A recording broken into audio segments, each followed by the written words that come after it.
अस्सलाम वालेकुम। आज की वीडियो में हम करेंगे प्रैक्टिस नाउ टू। ये है जी mathematics book two D2 7th edition, जो न्यू एडिशन आया है उसकी एग्जांपल आप एक तरह कह लें वैसी है, ठीक है। प्रैक्टिस नाउ है ये हम करेंगे, और इसकी जो प्रैक्टिस नाउ 3 और 4 है वो मैं अपनी पिछली वीडियो में करवा चुकी हूँ। उसका लिंक मैं डिस्क्रिप्शन में दे दूंगी, आप वहाँ से देख लीजिएगा। और ये है जी पेज नंबर 8 पे। तो स्टार्ट करते हैं हम। अच्छा, प्रैक्टिस नाउ 2 जो है, इसमें जो फर्स्ट हमारे पास क्वेश्चन है वो हमारे पास क्या गिवन है कि इफ हमारे पास क्या है कि y जो है वो हमारे पास क्या है, डायरेक्टली प्रोपोर्शनल है x के, ठीक है। और y हमारे पास 10 है और x हमारे पास 2 है। Find an equation connecting x and y, और the value of y when x is equals to 10 and the value of x when y is equals to 60, ठीक है। इसमें हमारे पास गिवन क्या है वैसे ही बिल्कुल करेंगे कि क्या है कि सबसे पहले क्या गिवन है कि y के हमारे पास डायरेक्टली प्रोपोर्शनल है x के, y के हमारे पास 10 है जब x हमारे पास क्या है 2 है, ठीक है। तो इन चीज ये जो गिवन डाटा है इसको यूज करके हमने एक इक्वेशन बनानी जो कि कनेक्ट करे x और y को। फिर उसके बाद हमने y की वैल्यू फाइंड आउट करनी है जबकि x की वैल्यू 10 है, फिर x की वैल्यू फाइंड आउट करनी है जबकि y की वैल्यू 60 है। तो बड़ा इजी सा ये क्वेश्चन है, तो स्टार्ट करते हैं इसको। सबसे पहले जो हमारे पास गिवन डाटा है वो हम लिख लेते हैं कि हमारे पास क्या है कि y क्या डायरेक्टली प्रोपोर्शनल है हमारे पास x के। तो हम यहाँ पे लिख देते हैं सिंस, क्वेश्चन नंबर 1 है और इसका हम कर रहे हैं पार्ट 1। तो हम लिख देंगे सिंस y क्या हमारे पास डायरेक्टली प्रोपोर्शनल है, since y is directly proportional to x, ठीक है। हमारे पास क्या गिवन है, y क्या हमारे पास डायरेक्टली प्रोपोर्शनल है x के। तो यानी कि हम इसे किस तरह लिखेंगे कि y is directly proportional to x। Proportionality का साइन हटाने के लिए यहाँ पे हम एक कांस्टेंट इंट्रोड्यूस करेंगे, तो k को हम एज अ कांस्टेंट ले लेते हैं। तो हम यहाँ पे लिख देते हैं कि where k is a constant,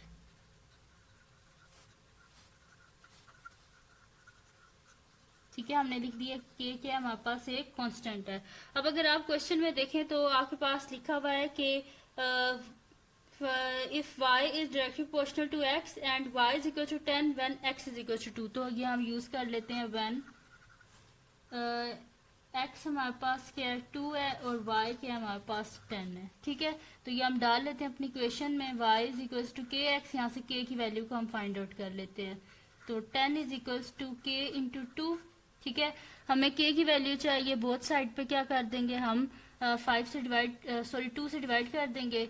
2 और 2 कैंसिल आउट एंड 2 5 10, यानी कि k की वैल्यू क्या आ गई है हमारे पास 5 आ गई है। तो इक्वेशन क्या थी हमारे पास, y is equals to k x, तो k की जगह उसकी वैल्यू डाल देते हैं, तो y is equals to 5x आ गया हमारे पास, ठीक है। अब ये इक्वेशन आ गई है, अब इसको यूज करके ये फर्स्ट पार्ट हमारा हो गया जिसमें हमने इक्वेशन फाइंड आउट करनी थी जो कि कनेक्ट करे x और y को, तो वो हमने फाइंड आउट कर लिया है। अब सेकंड पार्ट क्या हमारे पास, the value of y when x is equals to 10। तो सेकंड पार्ट है हमारे पास when x is equals to 10। तो क्या है equation, y is equals to 5x, x की जगह 10 लिखते हैं, y is equals to 5 into 10, यानी कि y 5 इंटू 10 50 आ गया हमारे पास, ठीक है। ये आ गया हमारे पास इसका solution, y is equals to 50। अब इसका थर्ड पार्ट हम करते हैं जो कि हमारे पास क्या है, the value of x when y is equals to 60। तो यहाँ पे हम लिख देते हैं third part when y is equals to 60, जब y हमारे पास क्या है 60 है, ठीक है। तो इक्वेशन क्या है हमारे पास, y is equals to 5x, तो y की जगह लिख देते हैं 60 इज इक्वल्स टू 5x। हमें x की वैल्यू चाहिए, बोथ साइड पे 5 से डिवाइड कर दें, 5 और 5 कैंसिल आउट हो गए एंड 5 12 हमारे पास 60 होते हैं। तो x का आंसर क्या आ गया हमारे पास 12, यानी कि जब हमारे पास y 60 होगा तो x क्या आएगा हमारे पास 12 आएगा, ठीक है जी। तो ये था जी इसका क्वेश्चन नंबर 1, बड़ा इजी सा ये क्वेश्चन था। ऐसे हम काफी ज्यादा क्वेश्चन कर चुके हैं पहले भी। अच्छा, इसका अब हमारे पास सेकंड क्वेश्चन है कि if y is directly proportional, हमारे पास है कि if y is directly proportional to x and y is equals to 5 when x is equals to 2. Find the value of y when x is equal to 7. बिल्कुल वैसे ही करेंगे जिस तरह ये वाला फर्स्ट वाला क्वेश्चन किया, कोई इसमें मुश्किल नहीं है. एक्चुअली ये जो प्रैक्टिस ना हुआ है ना, कि काफ़ी सारे स्टूडेंट्स कह रहे थे कि जो 1A से पहले वाली प्रैक्टिस ना हुआ है वो सारी करवा दें, तो दैट्स वाई ये मैं करवा रही हूँ. वैसे ये क्वेश्चन बहुत आसान है, बिल्कुल वैसे ही हैं जैसे कि हम पहले कर चुके हैं क्वेश्चंस. तो यहाँ पे लिख देते हैं जी क्वेश्चन नंबर 2 और इसमें सोल्यूशन लिख देते हैं इसका. अच्छा, गिवन कि हमारे पास y is directly proportional to x, तो हम यहाँ पे लिखेंगे since y is directly proportional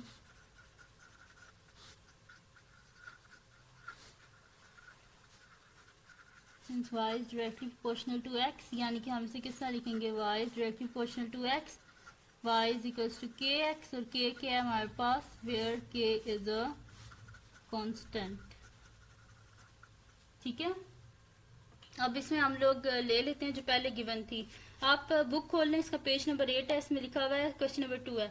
if y is directly proportional to x and y is equals to 5 when x is equals to 2, तो हम यहाँ पे लिख देते हैं when y is equals to 5 x is equals to 2. ठीक है, जब x इक्वल्स टू 2 होगा तो y इज इक्वल्स 5 होगा, क्योंकि ये आपस में डायरेक्टली प्रोपोर्शनल है. ठीक है, तो हमारे पास क्या इक्वेशन है, y is equals to k x, इसमें वैल्यूज को पुट कर देते हैं और यहाँ से हम क्या करेंगे, k की वैल्यू को फाइंड आउट कर लेते हैं. तो 5 इज इक्वल्स टू के इंटू 2, यानी कि 5 इज इक्वल्स टू 2 के हो गया हमारे पास. हमें किसकी वैल्यू चाहिए, k की वैल्यू चाहिए ना, बोथ साइड पे 2 से डिवाइड कर देंगे. 2 और 2 कैंसिल आउट, यानी कि k की वैल्यू क्या आ गई हमारे पास 5/2.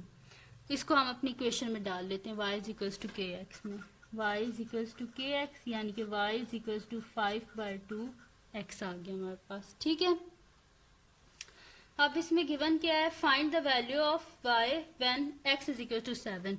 हमारे पास गिवन क्या है कि जब x आपके पास 7 होगा तो y की वैल्यू को फाइंड आउट करें, यानी कि x की जगह 7 लिख लेते हैं और y की वैल्यू को फाइंड आउट कर लेते हैं. तो हम यहाँ पे लिखते हैं when x is equals to 7. तो हमारे पास इक्वेशन क्या है, y is equals to 5/2 x, यानी कि y is equals to 5/2 x की जगह लिख दें 7, यानी कि y इज इक्वल टू 5 7 का क्या होता है हमारे पास 35/2 आ गया. डिवाइड कर लें तो 2 1 2 1 5 नीचे आ गया, 15 2 7 14 1 आ गया, 0.10 2 5 10, यानी कि y की वैल्यू क्या आ गई हमारे पास 17.5. ठीक है, तो ये थी जी हमने फाइंड आउट करनी थी y की वैल्यू, जो कि हमने फाइंड आउट कर लिया है. तो ये था जी इसका क्वेश्चन नंबर 2. बड़ा इजी सा ये क्वेश्चन था, बिल्कुल वैसे ही करना जैसे क्वेश्चन नंबर 1 किया है. अब क्या करना है, जिसका क्वेश्चन नंबर 3 है, प्रैक्टिस नाउ 2 ही है, इसके 3 क्वेश्चंस हैं. ठीक है, अच्छा क्वेश्चन नंबर 3 क्या है हमारे पास के गिवन दैट हमारे पास क्या है कि y के हमारे पास डायरेक्टली प्रोपोर्शनल है, y के हमारे पास डायरेक्टली प्रोपोर्शनल x के, और इस चीज़ को यूज़ करके हमने क्या करना है, इस पूरे टेबल को कंप्लीट करना है. और इस टेबल में एक जगह ऐसी है जहाँ पे हमारे पास x और y दोनों की वैल्यूज गिवन है, तो इनको यूज़ करके हम क्या करेंगे, बाकी टेबल को कंप्लीट कर देंगे. तो यहाँ पे हम लिख देते हैं जी कि since y is directly proportional, solution लिख देते हैं. ठीक है, since y is directly proportional to x है हमारे पास, यानी कि किस तरह होगा हमारे पास y is directly proportional to x, y is equals to kx, और k क्या है हमारे पास, where k is a constant. ठीक है, k क्या हमारे पास एक कांस्टेंट है. अब यहाँ पे हम जो गिवन है ना वैल्यूज, इन दोनों को यूज करके k की वैल्यू को फाइंड आउट कर लेते हैं. हम लिख लेते हैं when x is equals to 5 and y is equals to 30. तो हमारे पास क्या है, y is equals to k x, तो यहाँ पे y की जगह लिख देते हैं 30 is equals to k into 5. हमें किसकी वैल्यू चाहिए, k की वैल्यू चाहिए, बोथ साइड पे 5 से डिवाइड कर देते हैं. ठीक है, तो 5 से हम डिवाइड कर देंगे, 5 और 5 कैंसिल आउट एंड 5 6 30. तो k की वैल्यू क्या आ गई हमारे पास 6. इसको इस इक्वेशन में पुट करते हैं, y is equals to k x, यानी कि y is equals to 6x हो गया हमारे पास। ठीक है, y हमने इक्वेशन बना लिया है। अब इसको यूज करके हम क्या करेंगे, बाकी जो अपना टेबल है उसको हम कंप्लीट कर लेंगे। ठीक है, तो अब यहाँ पे हम क्या कर लेते हैं, यूज पहले हम क्या करते हैं, जो ऊपर वाला हमारे पास जो बॉक्सेस हैं इनको फिल अप कर लेते हैं, फिर नीचे वाले बॉक्सेस, यानी कि पहले y की वैल्यूज को यूज करके x की वैल्यूज को फाइंड आउट करते हैं, फिर x की वैल्यूज को यूज करके ये y की। ठीक है, तो पहले हम ले लेते हैं y is equals to 48। When y is equals to 48 हमारे पास क्या है, y is equals to 6x, यानी कि 48 इज इक्वल्स टू 6x। हमें किसकी वैल्यू चाहिए, x की वैल्यू चाहिए। बोथ साइड पे 6 से डिवाइड कर देंगे, 6 और 6 कैंसिल आउट हो गए एंड 6 8 48 होते हैं, यानी कि x की वैल्यू क्या आ गई हमारे पास,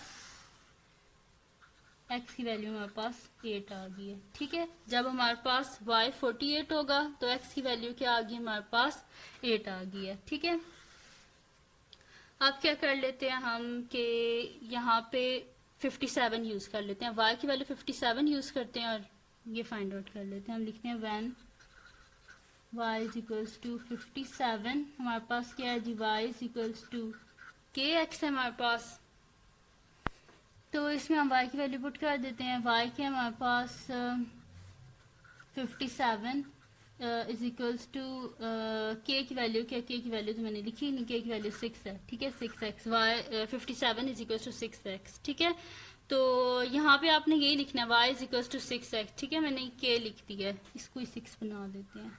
ठीक है, y is equals to 6x, तो 57 इज इक्वल्स टू 6x। हमें किसकी वैल्यू चाहिए, x की वैल्यू चाहिए। बोथ साइड पे 6 से डिवाइड कर देते हैं, 6 और 6 कैंसिल आउट हो गए, और अब हम क्या कर देते हैं, जो 57 को डिवाइड कर देते हैं 6 से, कैलकुलेटर यूज कर लेते हैं हम। 57 डिवाइडेड बाय 6, तो हमारे पास क्या आ रहा है जी 9.5, तो x की वैल्यू क्या आ गई हमारे पास 9.5, यानी कि जब हमारे पास y 57 होगा तो x की वैल्यू क्या आ जाएगी हमारे पास 9.5।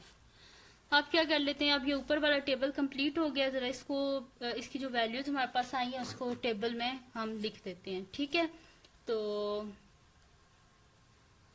यहाँ पे हमारे पास क्या आई है वैल्यूज, पहले हमारे पास आई है जी x इज इक्वल टू 8।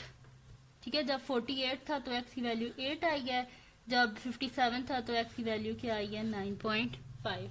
ठीक है, ये लिख दिया। अब क्या करते हैं, y की जो वैल्यूज हैं उनको हम लिख लेते हैं। ठीक है, तो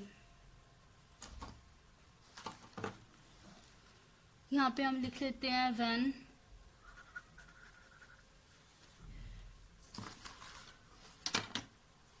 यहाँ पे हम लिख लेते हैं when x is equals to 4 लिख लेते हैं। ठीक है, हमारे पास क्या है, y is equals to 6x, यानी कि y is equals to 6 into 4, तो 6 4 का क्या होता है हमारे पास 24। ठीक है, यानी कि जब x की वैल्यू 4 होगी तो y की वैल्यू क्या आ जाएगी हमारे पास 24। दूसरी क्या वैल्यू है, हमारे पास x की वैल्यू 7 है, तो यहाँ पे हम लिखते हैं when x is equals to 7, equation क्या y is equals to y is equals to 6x, यानी कि y is equals to 6 into 7, यानी कि y इज इक्वल्स टू 7 6 42, यानी कि जब x की वैल्यू हमारे पास 7 होगी तो y की वैल्यू क्या आ जाएगी हमारे पास 42। तो ये टेबल में डाल देते हैं ये वैल्यूज, तो हमारे पास क्या आ जाएंगी, पहले क्या आई है, जब x 4 है तो y की वैल्यू क्या आई है 24, तो यहाँ पे लिख देते हैं 24। फिर क्या है जी हमारे पास, जब 7 है तो क्या आई है 42, यहाँ पे लिख दिया 42। ठीक है जी, तो ये थी जी आज की वीडियो। बड़े इजी से ये क्वेश्चंस थे, कोई इसमें मुश्किल नहीं है। तो अगर ये वीडियो आपको पसंद आई हो तो इसको लाइक कीजिएगा, मेरे चैनल को सब्सक्राइब कीजिएगा और बेल आइकन को लाजमी प्रेस कीजिएगा ताकि आपको न्यू आने वाली वीडियोस के बारे में पता चल सके। और इस वीडियो को अपने फ्रेंड्स के साथ भी शेयर कीजिएगा और उनको भी बोलेगा कि वो सब्सक्राइब कर दें और ज़्यादा से ज़्यादा मेरी वीडियोस को आप देखें ताकि मेरा वॉच टाइम भी इंक्रीज़ हो। और बहुत शुक्रिया आप लोगों का सपोर्ट करने का, 1000 सब्सक्राइबर्स मेरे हो गए अल्हम्दुलिल्लाह। और बस इसी तरह आगे भी सपोर्ट करते रहिएगा और अपने फ्रेंड से भी बोलिएगा वो भी सब्सक्राइब कर दें और दुआओं में याद रखिएगा। अल्लाह हाफ़िज़।